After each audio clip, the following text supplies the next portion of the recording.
Up next on Inside ChampCar and Inside the SCCA, cars, cameras, and a new heart.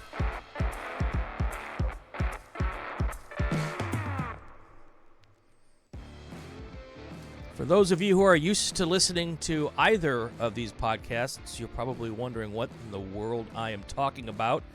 I'm Brian Bielanski. Guy above me up there, that's Bill Strong. For those of you who usually watch Inside the SCCA, you'll learn who he is. For those of you who are normally here for Inside ChampCar, welcome. Bill, an interesting way we're going to do things today. Yep. I do two podcasts. I come here every Tuesday with you and do Inside ChampCar. Yep. And then on Wednesday nights, I go and do what I call the podcast that started it all, Inside the SCCA. Tonight, we're coming together and joining forces for the common good. Yep. And for the record, I was an SCCA member from 1984 until, I think, 89, 90 when I went overseas in the Air Force. Yeah. And came back and was a member for a little bit before I came over to ChampCar. So, yep. So I've always said and that racing is just a big, big family. And no matter whether it's car people in SCCA or ChampCar or NHRA or NASCAR or IndyCar or IMSA, when the racing community, when one of our people needs our help or needs our support, we all come together. And this is kind of why we're doing this today. Our guest is James Candelaria. James, we're going to get to the first question we always ask in just a second, but James has had a heck of a couple of months. He's had an adventure. He has had quite the adventure, and the whole racing community has come together to support him through his adventure, and that's why we're doing this together as a racing family kind of podcast. So, so James, let's get to you right now and start with the question that we ask every guest the first time they're on either of our shows, and that is, how did you get mixed up in this crazy sport that we all love? Wow, that's a good question. I actually have been kind of reminiscing over that for the past month or so. I got basically did an HPD event with a friend of mine who said, hey, listen, I drive race cars. I drive cars on racetracks. And, I'm like, oh, you race? He's like, no, but, it's super fun. So I got an HPD, got an instructor in my C5 Corvette at the time. And, it was unbelievably fun. I was awful. I was really bad at it. But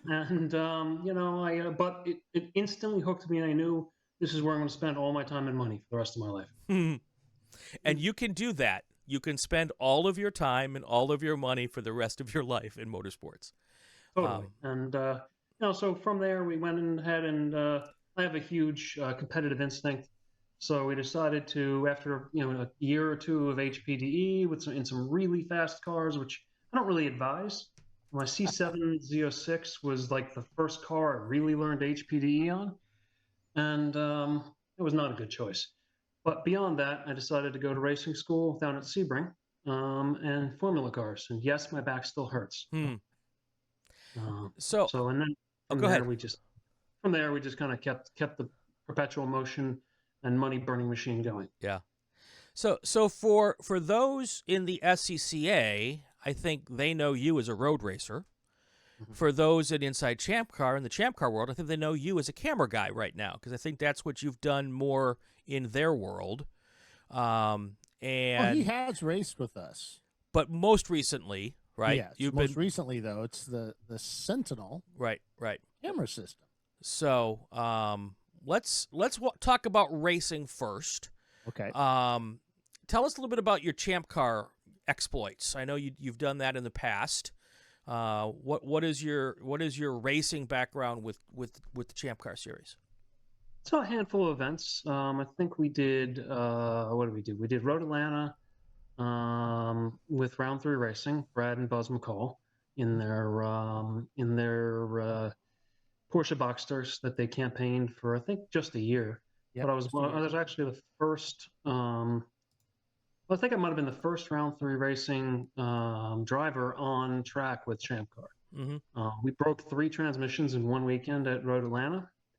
That was less than fun. I bet. And then we did a handful of other events, and when that program moved on to WRL, that's kind of where I followed them too. and I did a lot of racing with them in WRL. Right. But you were on, they had ChampCar that TV. They had that TV show too, didn't they?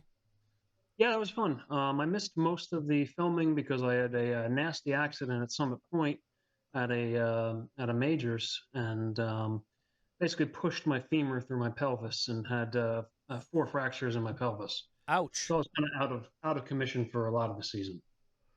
Yeah, that doesn't sound comfortable. No, it was inoperable, which was, I'm told, is worse than an operable fracture because you can't put it back together real easy. It just has to heal on its own. Right. Right. No fun, but brake failure at 153 miles an hour will do that to you. Yeah. Oh, That's where'd you crash there? That must have been on the front straight. Yeah, front straight, went right to the pedal, went to the pedal. It was just no one home. Decided to try to turn the car, and then unfortunately, an A sedan driver who I happen to know pretty well was the recipient of a Corvette at almost terminal velocity. Ooh. So he had a small injury. I had a pretty good sized injury. Thankfully, he all healed up, and we both put our cars back together and lived to fight another day. So, SCCA car. Yes. Yeah. So SCCA, ChampCar, we're pretty much the same when it comes to safety and that. So, what could you have done anything different in the car to change the outcome, or was that just one of those things, like you said, terminal velocity? I mean, I think the one thing I could have done was pay more attention on the outlap when the brakes didn't feel right. I kept pumping them like I thought I had pad knockback, but it wasn't pad knockback. It was me losing fluid out of the one of the bleeders. That's good to know. Yeah. I mean, if you ever think you've got a problem with your brakes, just pit. Right. I mean, it's not worth it. Especially if you have a car that can do 150 miles per hour. Yeah. My 21 car is serious business. Yeah. We've done a lot with that car, and unfortunately, the safety equipment mostly did its job. The problem was I hit the Mustang's rear axle, solid rear axle, and it actually folded my frame rail into my containment seat. Ooh. Yeah, I mean, it's so just below the cage. Wow.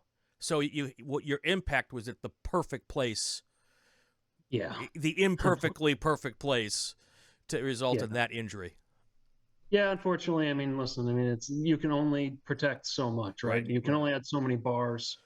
What we did do is, Joe Acalante over at Phoenix, who maintains my cars for me, we did make a big change to the roll cage. Now we have down bars that actually tie directly to the frame rail. Huh. So in this case, now the frame and the cage are actually physically connected. And he moved that modification into all the new cages he builds. Got it. Cool. Got it. That's good. I love it when, I mean, it's unfortunate that you got hurt, but that we learn stuff from stuff. When bad stuff happens, we learn stuff to hopefully make sure that same bad stuff doesn't happen again. They say the rule book's written in blood, and unfortunately, yes. Yep. Yeah, that's something that we've done over the years, is that when we have any accident, really, we try to go get pictures of the cage and to make sure all the safety stuff worked. And if it did fail, why did it fail? We contact the manufacturers or the resellers and say, hey, that we saw this. How can we fix that? Yeah. And or how can our members fix it? Because ultimately it comes down to them. Yeah. So, yeah. No, it's smart. I mean, we've got to learn from our mistakes. I mean, nobody wants to see racers get hurt. So right. Yeah, and especially with ChampCar, it's like this is a weekend thing. Most of the guys that race with us, even with the SCCA, they have day jobs on Monday they got to get back to, and it's hard to get back to your day job on Monday when you're in a cast, right? Totally. Yeah. Well, and we say we learn from our mistakes, but it's not even a mistake. You didn't think that could do what that did, know. So and that's a good way to make sure that we keep moving forward in the safety in the different parts of the thing. So transferring over to the SCCA world, I know this year you came in second at the runoffs, right? Almost second. He just rubs that in, doesn't he? As I like to say, it was the misshift heard around the world. Right? Oh yeah, I remember now. Lap number 1, looking at Mark Bowden in my mirror, and the 3-4 shift, I zing the limiter, and then it doesn't want to go into gear.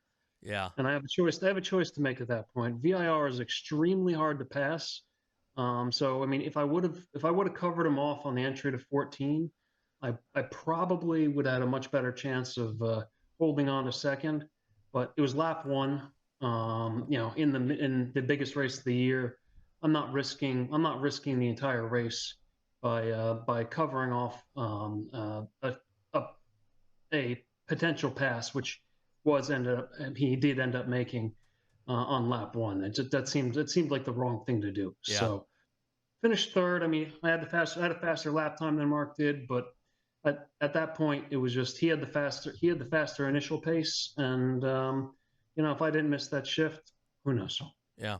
So nobody gets to the runoffs and gets up front qualifying and is able to vie for a podium position in one full swoop. So what was your SCCA journey to get to this past year? How long, what did you start in? I know you're a Corvette guy. Have you always been doing Corvettes? Yeah, so I've been shooting the Corvette gun quite a bit. So started with C5s. We built some really nasty, mean C5s until we got to the limit of what we could do with the C5 platform. C5 platform with the LS6 just can't make enough torque to come off the corner the way that the LS7 does. So we switched into a C6 with the LS7 drivetrain, and makes roughly the same amount of horsepower, but makes more torque everywhere. So I've been doing this for 5 years. Me and Brad McCall actually met at Sonoma, where we ran door to door. Like, you couldn't put a sheet of paper between the two of us, his Porsche and my C5. And we got all the airtime because we were the best battle on the racetrack. So if you want to go back and watch Sonoma, that was really fun. I think I finished 7th. He finished 8th. And then a couple of years later, we end up at Road America, where we got our first podium finish. Andrew broke. Mark and Tom finished ahead of me in E92s. And I ended up third at Road America in 2020. Took 2021 off. 22, I think I didn't go. That was the year of my accident. And then obviously 23, we qualified second, by a hair's breadth. And of course missed that shift and finished third. Right. So what goes through your mind when you miss the shift? Oh, man, I'm just beating myself up in my helmet. It's an agnostic question. So it pertains to ChampCar and it pertains to SCCA, because we've had finishes come down to, literally an inch and a half, 2 inches, something like that for a finish, which could have been a missed shift at lap 1 7 hours ago. Yeah, I mean, that's a great thing about endurance racing is everything counts, right? You miss a pit stop by like a second or two, that could be the margin of victory, in an 8-hour race. It always amazes me how tight these races are. I've done so much endurance racing in WRL and a handful of races with you guys at ChampCar, and it always amazes me after 8 hours that the top teams are same lap, a couple seconds away from each other. It's really kind of cool to watch. In ChampCar, it's all about the team. Everybody has to come together. All the drivers got to do their job. When there's problems, you have to work through adversity. Have you always worked with Phoenix? For Inside the SCCA, for sure. Phoenix has maintained all of my cars. C5s, C6s. The only thing I've ever run have been Corvettes with those guys. Right. So, is there a reason why you chose a Corvette? It was my dream car when I was a kid. Like, it was just like, hey, if I work hard and save my pennies, I can get one of these. Yeah. And so I've had a number of Corvette street cars, and I've had way more Corvette race cars than I've had street cars. Yeah. Yeah. So it's a cool car. Because they're good cars. They also protect you in tornadoes. That's a different story from a bunch of episodes ago. You can find it somewhere. Yeah. I'll have to look that one up. Yeah. The C6, I think it was. Yeah. Now it's a C6 with some creative paint job on it. So it's lightning marks. Marks. Yeah. Oh goodness. It was pretty wild. So let's go back. I'm gonna guess about 2 months ago now. I get this. I see a Facebook post, and you popped up and mentioned that you were having some issues, and that you were going to see the best doctors you could find, and let's go back to that. Tell us a little bit about that story. Where did that start? Because we see you at the racetrack. You are as fit as anybody I've ever seen put on a driver's suit. And when I think of people going through what you've gone through, you are not the picture of what is in my mind for that. So talk to me about what happened. Yeah, so unfortunately, I've been battling some heart failure issues for almost 20 years. Got cleared by docs to go racing because I'd been very well compensated. Like I climbed the Leaning Tower of Pisa last year on my own. We go swimming in the ocean. We do a lot of and obviously I race cars. Done a lot of strenuous stuff, and it's never been an issue until I managed to get COVID for the first time, November 19th of 2023. And it just threw my entire body for a loop. So my heart decided it was going to go into ventricular tachycardia constantly. We arrested 4 times in one day. Wow. We had to be shocked back into rhythm. I had an internal defibrillator, which shocked me back 3 times, and then they had to do external paddles 1 time. And so that was no fun. They did the Boca Regional Hospital down in Florida. They stabilized me, but they ran out of tools very quickly. It's a community hospital. They don't do transplants. They don't do ventricular assist devices. So it became clear that I needed more specialized care. So had me transferred to Jacksonville, Mayo Clinic, where last year they did 82 hearts transplants. I mean, so these guys know what they're doing. It's an assembly line process. Yeah. We had it was very touch and go until I actually got the heart. And now this heart is 3 times better measurably by testing than the heart that came out. So, it's a very healthy heart. It's just a matter of now getting back into fighting shape, right? I'm just really weak, muscle atrophy from sitting in an ICU bed for over a month with not being able to walk or really move. So I've lost over 25 pounds of fat and muscle, but I'm alive. So that's all that matters right now. So those of us who are your friends on Facebook, your wife kept us up to speed on what was going on. We saw the pictures from the hospital room, and there was lots of messages of support. Eric Call and I talked, and Bill talked about it on a podcast we did 6 weeks ago. And we've all kept a real close eye on all of that. But one of the things that really caught my eye, you wrote something after the heart transplant when you were starting to get your strength back, that you had talked to your doctors and they were putting you on a special rehab plan because you were going to go racing again. And so my dad, back when I was 15 or 16, had a heart moment. They called it a mini heart attack. And my dad had raced back in the 60s. He had this little heart moment. I'm 15 years old. The doctor says, you got to go get a hobby. He gets cleared to go have a hobby. He walks into the doctor's office with an SCCA medical form and says, here, sign this.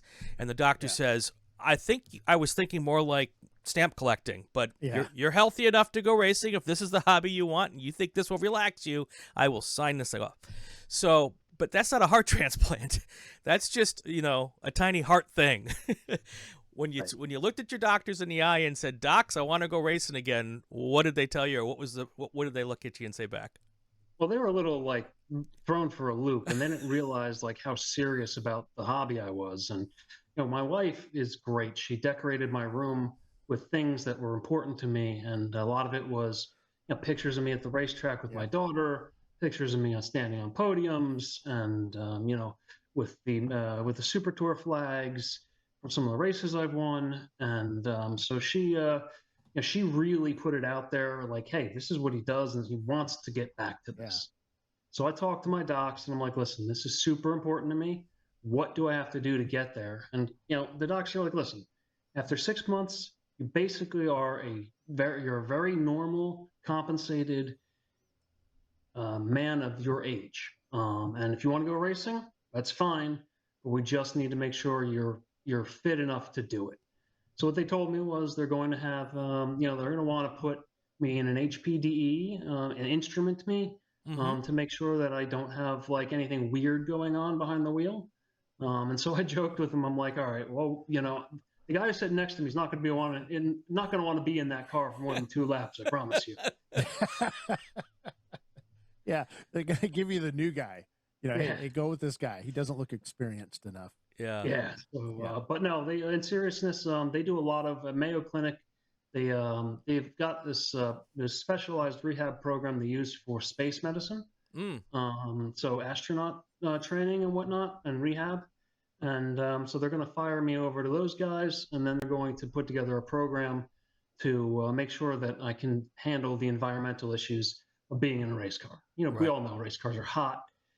I tend to lose 5-6 pounds of water in a weekend just sweating through my driver's suit. And I do run a cool box and a cool shirt, but that only goes so far, especially in Florida. Yeah, and I'm sure there's going to be a ramp up process. You're not going to go from you're cleared to try this out to I'm going to race at Road Atlanta. Right. You said HPD first. And then I'm guessing you'll have a little event here, a little event there, and get yourself back up to where you can go through a full weekend. Yeah, don't worry. I'll be back at the Super Tour, Brian. I'm not worried. I'm not worried. The people who are worried are the other people in your class.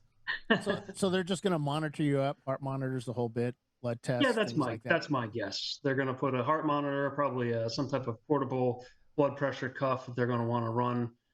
I'm not quite sure exactly what they want, but whatever they want to do to make sure I'm cleared, I'm more than willing to participate. Yeah. Well, there might not be enough room in that car for an HPD instructor. It just may be sensors mounted to the computers and stuff, Matt. Because they're big computers, right? Well, in today's world, they probably just put a couple of sensors on you and put an iPhone in your pocket. It's a watch. Yeah. Yeah. I picked up an Apple Watch and just to make sure that my heart rates are kind of where we expect them. Is that no? The O2 thing doesn't work on those anymore. Actually, they do because they had a stay of the injunction against them until the end of January. So I was able to buy one. So that's a really good system, and it sucks because I'm a Samsung guy, so I thought my Samsung had all that stuff on it during COVID, and of course that got taken off like right before it. And I'm like, I know it was on here a week ago, and it wasn't. So, but yeah, that technology is really, really good. Yeah, unfortunately, they violated some patents, and I hold a number of patents myself from a previous life, and so it's like I kind of understand why people get bent out of shape when your intellectual property gets stepped on. So. Oh yeah, we're there too. So what? So going off to the tech side of this now, you've developed. What made you develop the camera system? So it was originally for personal use, right? So I remember testing it at Road America because, like, literally, I wanted to share my experience behind the wheel with everybody in the world because I have so much fun doing it. I want people to see what's happening in real time. And I've tried all the commercial solutions like GoPros and Yees and all that other stuff, and they're lacking in a lot of ways. Remember these? Randy Chase's Chase cams. Oh yeah. Those are getting a little old these days. Oh yeah, they're very old. So still have them. They still work. Yeah. Now, if you have a little square TV, they're awesome. But and that's the thing. There's the little non-digital analog stuff. Yeah. But now moving over to 1080 and 4K, that's what everybody seems to want nowadays. And then sending it out to the web so their friends can see it. Yeah, if it didn't happen in real time, if it's not live, did it really happen? Yeah, exactly. And so we really wanted to be different in that space because we wanted to be able to give you more than one camera angle. And I also wanted to give you timing and scoring. And I also wanted to give you car health. And I realized that if I didn't do it all, I would just be another also ran in the point solutions. Like I used to be in IT consulting, and point solutions are just a pain in the neck, right? Because you need 5 of them to make a system that works. And then you got to deal with inter-vendor communication, and it becomes a nightmare. So I wanted to put it all under one roof. So I spent, it had to be like at least a year or maybe more development time before we really launched it into the endurance racing market. And we quickly found a product market fit in endurance racing, because the car is at risk as a car owner, you've got your car at risk 8 hours, per race, and most likely 2 races a weekend. So you want to know what's going on. And as the next driver is going in the car, I want to know what the car is doing. So I'll find myself watching my co-drivers to see what the behavioral characteristics of the car. Are we running out of tire? Is he taking all the life out of the car? What do I have to do when I get in the race car? What do I need to be aware of? So so we really kind of buckled down and got the big rocks moved, and I'm really happy with where the system is today. So yeah, we've actually used a lot of a lot of our drivers have the system in. They throw it up to YouTube, and then we grab that for the Inside for ChampCar Live. Yeah, we got the SRT links. Did we give those to you? What was that now? Did we give you the raw SRT side of it so you could pick it up without having to scrape YouTube? Nope, did not get that. So okay, so I'll hook you up with Jake. We have an API call that for the live broadcast team that can pick up the SRT link directly for super low latency and better video quality. Holly will love that. Yeah, it's a real game changer. I mean, it's it's less than 2 seconds of latency, and the video quality is much higher. Right, and that's kind of what we do. We just run to our RTMP server, and then we just pull it off for ourselves. So yeah, we can do RTMP, but I like SRT because I can adjust the bit rate on the fly. Right. So as network conditions change, we back off the bit rate if we're going through a dead zone.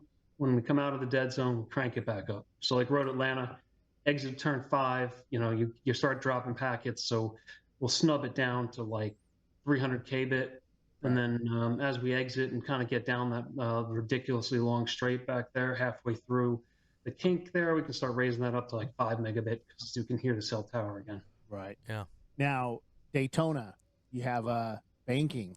It's a fun place, but that banking really kills a lot of the cellular stuff, mainly because the car's in a bank and just the antenna is not pointed up in the air. Daytona is interesting for a lot of reasons, and banking is definitely a large part of it, but it's also multipath distortion. Yep. There's so much metal in the stands that I'm not sure how much of an RF engineer you guys are, but I know you get a reflection of data, and the receiver has to discard the late data, or has to decide is the late data pertinent, and has to put it back together. So it's Daytona is just evil. And we do have an external antenna that works way better than the little patch antennas, and that's strictly a matter of gain. Yeah. And that's kind of what we did with the banking, because we would lose our cameras in the banking, which is the best spot to have a camera. Right, you're going around 80 miles an hour. Yeah, and well, our guys are doing how fast are they going? 98 miles an hour. Well, you and the Opal. We were lucky. We saw people going by us at 98 miles an hour. But so I mean, the banking was just, the first year we did it was just the worst. We had great straight, but once I got in the banking, we lost it. But since we put the external antennas on it, huge difference. Huge difference. And it also depends on the car, because we were at Homestead this weekend, and we had 2 cars with your systems in it, same driver, same team, different cars. And in one of the cars, every time they would come out of NASCAR 4, we'd lose the camera. And then the next race, he was in a different car with the system in it, and he would rock solid, no problems at all. It had to be Chris, right? What's that? That was Chris, right? Yes, it was Chris.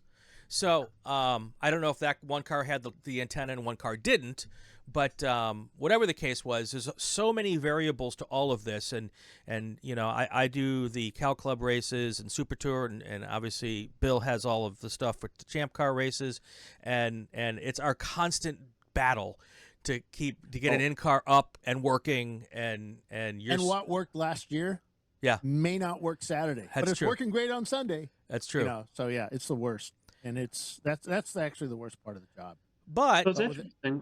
I thought about running a track-based private cell network for a little bit, toting around towers and whatnot. Yeah. And it's just the business case it's isn't not there. There's Sure. just not enough customers. Yeah. So there's actually a couple of systems coming out now, but the cost is just so outrageous. I mean, we have 20 cameras for our, between 12 and 20 cameras for our shows that we can use. And you figure $2,500 per solution, and I really don't want to get involved with that, but it's radio based or Wi-Fi 6, and it can travel. It supposedly it can work at Daytona. So if it works at Daytona, I'm told it should work at Road America, which I still don't understand because, Road America's a lot of trees. Yes, that's a lot of trees there. But we have no problem with cellular at any of the tracks we go to anymore. It's pretty much spot on with cellular. And with Eric coming on, and now we run the professional level cellular SIM cards in our systems. So, and I think Eric can actually get those cards as well. So, when we switched over to those hotspots and SIM cards, that changed us. That changed it so much better. Yeah, it's network priority, right? Yeah. So, they QoS you based on how much you pay. Yes. Yeah. I just paid my bill today, which I'm poor today. So, yeah. I mean, it's a matter of if you don't pay for the upper tier, you are at what they call best effort. And they can drop your packets for any reason. Yeah. So go ahead. I was gonna say, so James, tell us about the nitty gritty of your system for folks at home who want to put this in your car, and for those of us who want to broadcast what people put in their cars. Tell us about your system, how it works, and then we can talk a little bit about what it costs. Sure. So the system is base system comes with 2 cameras. You can expand it to 3. I really like the 3 camera option simply because it gets you a driver camera, a front camera, and a rear camera. Mm-hmm. And I think that's pretty attractive because as a car owner, I like to see what the driver is doing in case there's an incident. Right. Rear camera really tells you when there is an incident, what really happened. Did you get hit from behind? What did you do, or what precipitated the incident? So we get all that. We also have an option for you to tie into your AIM data system. Yep. So we could pick up throttle, brake, all the car health stuff, oil temp, oil pressure, water temp, all that stuff. So you can plug it into OBD2, or is it? No, it has to be an AIM system today. So like a Solo DL. Oh, okay. All right.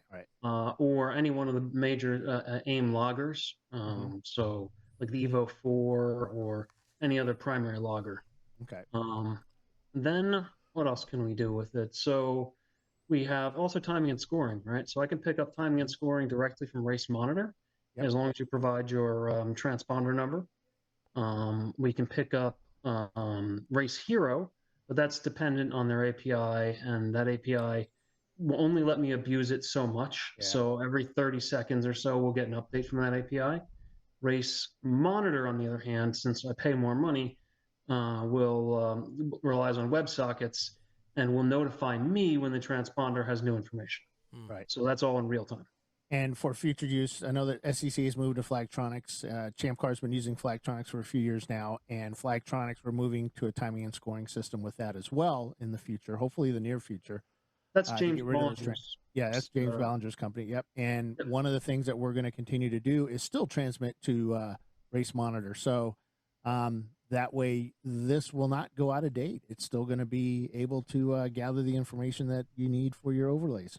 Yeah, so James and I have talked a bunch about integrations with Flagtronics, and for like local yellows and stuff that we don't get from Race Monitor. They do have a CAN interface. And that's the way we pull in our data from AIM. Is we have a CAN board inside of our system, and we just decode the CAN stream coming out of AIM because it's generalized. So we don't have to pick and choose which PIDs or anything like that. James and I have talked about doing that. It's just a matter of finding the time and time to debug it. Yeah. Me and him will follow up and possibly have something to announce in a few months. Cool. That's very good. Yeah. And what else do we do with the system? We can also do local recording. So your broadcast resolution tends to be 720p, good, nice compromise. We do support SRT, which allows us to change the bit rate on the fly. We also do RTMP, of course. if you want to go to any RTMP endpoint. We do have something called the Sentinel Video Network, which allows you to SRT to my cloud server and then rebroadcast over RTMP into YouTube or Facebook or what have you, as well as get all the benefits of SRT for the broadcast team, as well as automatic bitrate adjustment. So it's a pretty big product differentiator for us. So is it fairly simple to use? I mean, do you need a broadcast engineer to help you set it up? I mean, with IMSA, I've worked with IMSA a couple of times, and they have a guy that goes around and sets it up all for you, and then another guy that, tunes it and tweaks it or whatever with his little screwdriver. Do you need to have that kind of stuff done, or is this sort of set it up and go play?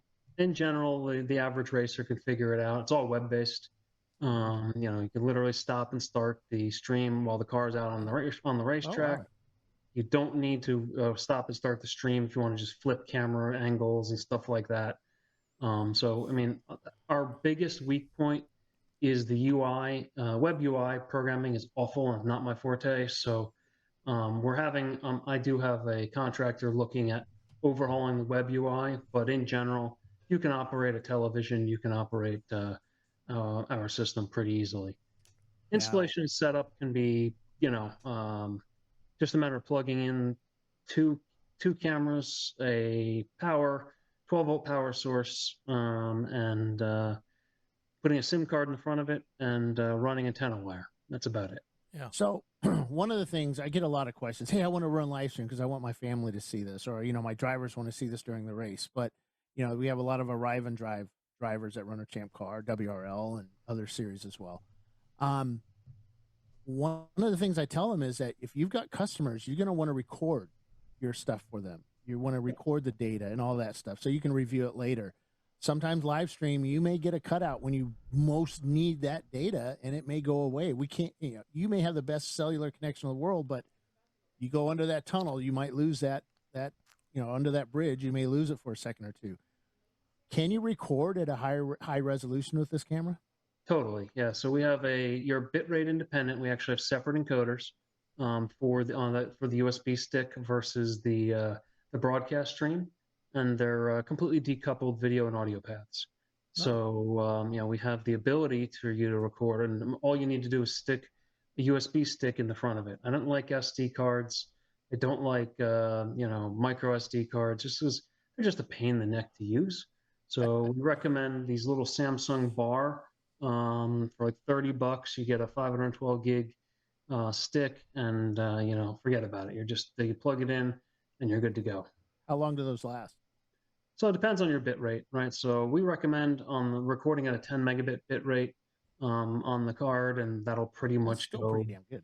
Yeah, you 10 megabits at 720p or 10 megabits at 1080p is a really good quality picture. Yeah. Those will go multiple race weekends without having to be formatted. So the cool part about having a USB, a thumb drive, basically, is what you're talking about, right? Yep. So having a thumb drive is, you get out of the car, you could pull that thumb drive out, go with you. The new driver comes in, sticks another thumb drive in. That's his thumb drive. So you could be reviewing your driver's laps while the other guys are out there. Totally. Doing an endurance race. Yeah, it's just a matter of making sure you format it FAT32. That's usually the biggest stumbling block. We have a button on our web UI to allow you to format it while the system is up. It's really not a big deal. We're based on a Linux kernel that doesn't have support for exFAT. Right. So it's just making a big kernel change right now is like... So for all you guys that aren't computer nerds, the FAT32 is just old school formatting. It's nothing new about it. And it works on both Macintosh and Windows, so that's helpful. Yeah. So that's always a good thing. So, all right, the big question always comes next is what does this all cost? So our base kit's $2,700. We're reviewing our pricing right now. Unfortunately, we're not making. We originally got into this business not to make money, but to not lose money. With the way, obviously, we've all seen what inflation has done to everything. We're at this point where we're really not making money, so that price is subject to change. But we're going to offer some new SKUs that are going to bundle more value in for not a lot of more money. So I want to keep giving value to our customers. And you should have seen this product 2.5 years ago. It didn't have half the features it has now. Right. All I do is sit and write code. And that's still even for the low budget racers. I know there's guys out there that $2,700. It's a whole race entry, but you throw some guys together, everybody throws in a few bucks, and you could have yourself a nice little system in your car. And yeah, I mean, it's in SCCA land. That's maybe a set and a half of tires. Yeah, exactly. So, those big Corvette tires, anyway. Yeah, that's right. 315, 345. Yeah, because the Formula V tires a little less expensive. The 165-13s for the Opel. They're not close to that's like 2 years with the tires. I know this doesn't pertain to the ChampCar folks, but do you have an open wheel solution for the folks who have the little teeny cars? Because we like to put in car cams on our broadcasts for those too.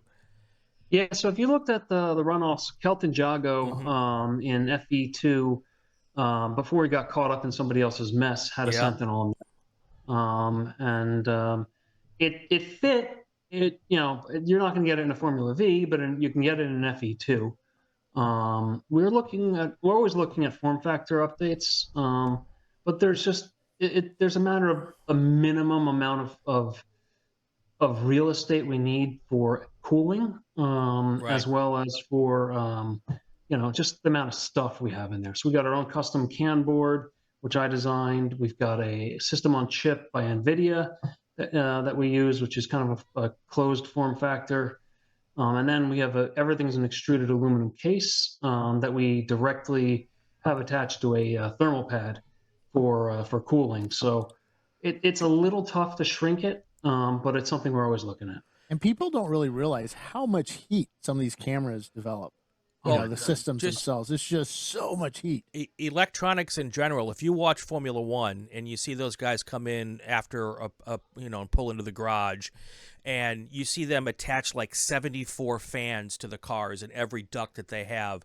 Some of that's for brakes, some of that's to keep the engine coolant, the water circulating, but a whole lot of that is to keep electronics cool. Right. Yeah, Now there is something else. So we get asked all the time, "Hey, Bill, what's the helmet camera I should buy?" Well, first of all, helmet cameras aren't allowed in ChampCar. I don't know about others, but we don't allow the helmet cams because they can actually, if you get into an accident, they can actually go through the helmet. But Racing Force has their camera that's FIA allowed by the FIA. It's the one the Formula One and IndyCar and is that the visor NASCAR cam? uses. No, it goes into this. It's actually sits inside the camera itself sits inside the helmet. Okay, just right in here or over here, one of the two. But Bell actually had the authorized helmet. I think others have it now. That's FIA certified, and it hooks up to the system. I called Racing Force to see if we could get a system or whatever, and got kind of laughed at because it's massively expensive, and just doesn't come with a camera. It comes with a truck. Semi-truck and lots of people and a huge contract that there's no way in hell ChampCar could ever afford. Sure, come on. But we tried. I looked, I opened up that checkbook and it said, "Nah, go away, Bill." Can you set something up? Let's say something like that to where you have just because you probably use like lipstick cameras for those. Actually, so we build our own cameras in-house based on a Sony IMX 219 sensor. And a custom breakout board, which takes a CSI signal and turns it into using the HDMI cable. So they're not electrically compatible. So don't ever plug an HDMI camera into the front of a Sentinel, even though there are HDMI connectors. We abused a connector. Writing that down now. Yeah, we abused a connector standard because there's high quality HDMI cables available on the market inexpensively. Right. So I didn't have to design my own cable, and that saved us a ton of money. Right. But it's something we could possibly do in the future. All we really need is drivers for another sensor and a form factor. What we did is we actually have our own anodized aluminum cases now for all of our cameras, and they're really nice, solid pieces. They tend to outlast most collisions. Right. We've had unfortunately had a number of people wreck cars with Sentinels in them, and they pretty much the system survived. Yeah. My BMW M4 GT4 met its untimely demise at a WRL event a little over a year ago, and what survived was the Sentinel, and the rest of the car was a total write-off. That sounds like a commercial. Yeah, it does actually. Yeah. So what's next for Sentinel, for your company? So we at this point, I think we're largely feature complete. So we're really getting on the expanding markets, right? So ChampCar is a renewed area of focus for us. I think we've gotten the market that we're going to get out of WRL. Everyone has got one. It's probably 40% of the paddock at this point. Everyone who wants one's got one. And I think ChampCar is kind of our next target. And then we're looking at civil opportunities, right? So police, fire, EMS, right?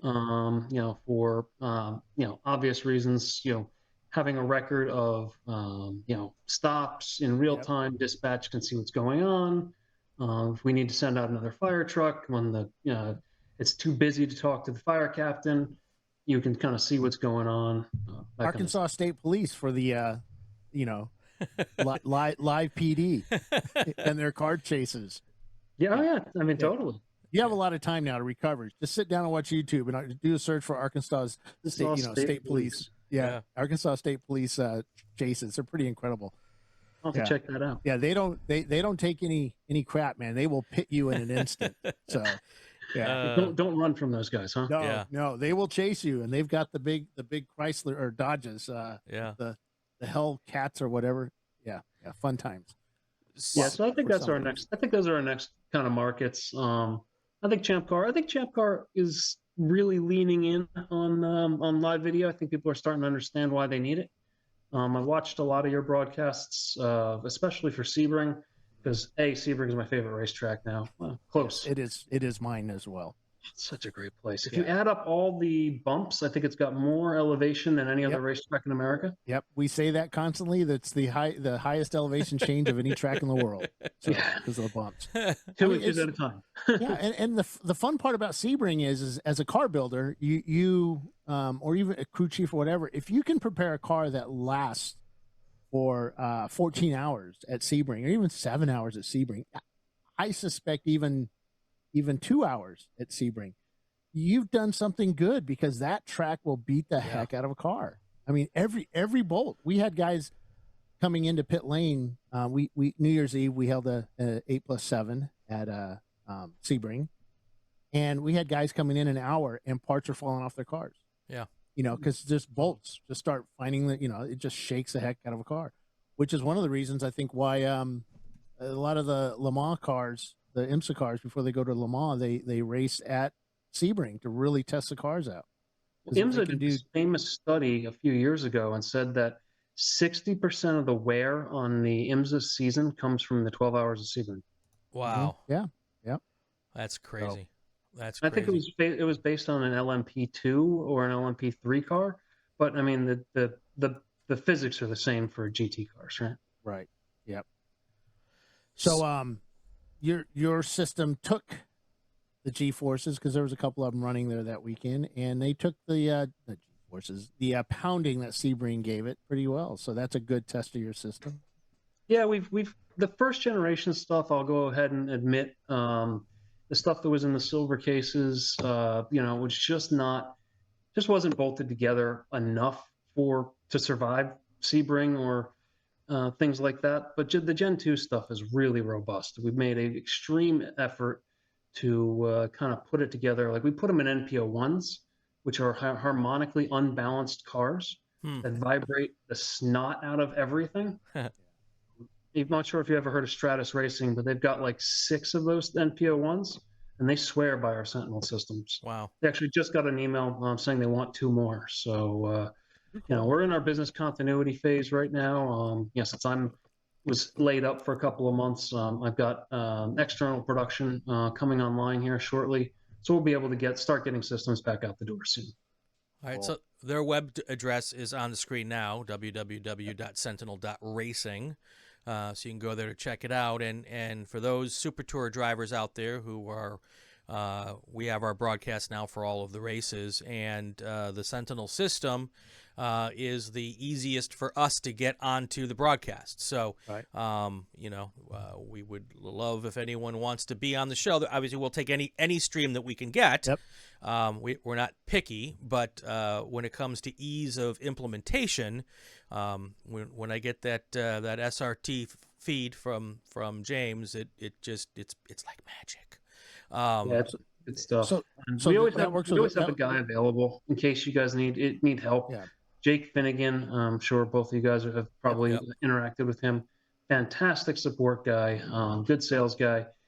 He is always available in case you guys need something or if customers need anything at the racetrack. So Very Now cool. we're going to be getting a unit from you, and we were talking earlier. We're going to figure out a way to put that into race cars that we can move around during a race, because our races can go on for 24 hours, and sometimes we get bored with the car, or maybe that car just doesn't last the 24 hours, so we have to quickly move it out of a car and move it into another. So we're looking at different solutions to do that, and I think we've just discovered. We talked about a couple of them, and we'll be setting that up for 2024. Paulie will be taking those streams, and we'll put them out there and show some magic. Cool. great. Yeah, and I can put you in touch with the guys over at Autobahn who literally are doing the same thing, right? Yep. So you're on Autobahn Raceway, Kyle over there. Yep. He does. He's got a system, and he just actually is looking for another one, and he's got it down to a science where it can take 5 minutes to get a system in the car at this point. Yeah. Wow. Cool. All right. So When you're done with your fuel stop, you got to wait here 5 minutes while I put it in your car. very good. Very good. Yeah. So speaking of timetables, and obviously no one's going to hold you to it, because you've got recovery is more important than racing, although racing is big. What do you think your timetable, your target timetable is for us to see you back in a race car? So I really want to make the Super Tour at Watkins Glen. I managed to take the track record last year in 2023, and I want to be able to defend that. And because I know Andrew's coming for it. So Yeah, so if you do Super Tour at Watkins and Super Tour at Road America, that might get you enough to qualify for the runoffs. now I'll need one more weekend to Okay. make that happen without a waiver. All right. But we're going to see what we can do. I mean, I'd love to get back to Road America. My car and I agree more than we ever have in the past. In 2023 was a great season. I won the Super Tour, I won my conference, and I finished third at the runoffs. So it was a fantastic season for me, and I'd love to be able to do that again for 24. But like you said, recovery is more important. Yep. Whether it happens this year, whether it happens in 25, the fact that you're sitting here having a conversation with us is a miracle. No Yes. matter how you slice it. I guess slice is probably not the right term to use in this case. We did a lot of splicing, don't worry. They did. What a poor choice of words, Brian. It's all right, Brian. Anyway, we're just happy that you're here talking to us, and we look forward to following along your progress. And when you do get to the racetrack, come on up to the booth with us. And if you show up at a ChampCar race, I'm sure that Come on up. that Bill here would love to have you guys up there as well. Yep. Yeah, I can't wait. I'm gonna try to make it a point to do some ChampCar this coming year. There's a few teams who've said that they'd have me, so I'm gonna take them up on it. See what Cool. happens. Cool. There you go. Well, that's James Candelaria, racer, Thanks, in-car Thank you. camera guy, and heart transplant recipient. Thanks for being with us, and good luck with everything. We'll talk to you soon. All right, thanks, guys. Thanks, James. What a great conversation with James, Bill. It's just amazing to talk to him now after we've seen the whole process of what he's been through. You know, I'm old enough to know that he's just 30 years ago this would have never happened. Yeah. It's it's crazy. Yeah. It's awesome because And remarkable not only that he's got a new heart, but that his doctors are very confident that he's going to be able to drive a race car again. I mean, it's been what, a month? Yeah. And he's up and around and Yeah. doing stuff, and it's just crazy science today, Yeah. man. I'd still So- be in the fetal position on my couch asking for another one of those little orange sherbets that they give you at the hospital, you know? Yeah. So, Yes. yeah. Yeah. So, thank you, by the way, for agreeing to do this as a joint podcast. I didn't want him to go through and sit through this twice because, I mean, he's still recovering, and I'm sure he gets tired really fast. And to have to spend another hour to do it with me, I just know that we have so many, and we have so many of our drivers and teams and crews that cross over from one series to another. Yes, and we all know that. I mean, Right. Chelsea knows that. She's the executive director of ChampCar, and we all know that we have people that race with both series consistently, and the SCCA was here first. Yeah. So, we all play by the same rules. Yep. And Shoot, even in our rule book, I think it says cages. If it's SCCA good, for the most part, it's for us too. So, I mean, there's many. Well, and like I said off the top, we're all family. No matter which patch is on the uniform, depending on which weekend we're racing, we're all a part of this same crazy car racing family, and that's why why this worked out so well. So, all right, my friend, let's call it a night, and we'll come back to doing our own individual podcast next week. But he is Bill Strong from Inside ChampCar, and we are going to do this again next week. So this is going to be it for another episode of Inside the SCCA. If you like what you're hearing and watching, subscribe to the RacingWire Podcast Network. You can also check us out on the Racing Network on YouTube. It would also be great if you leave a comment, especially if it's a good one. Follow us on social media to find out who the next guest is and leave a question. On Twitter, it's at RacingWireNet. There's a new Inside the SCCA every week. I'm Brian Bielanski. Have yourself a fantastic weekend. Stay safe and go play with cars.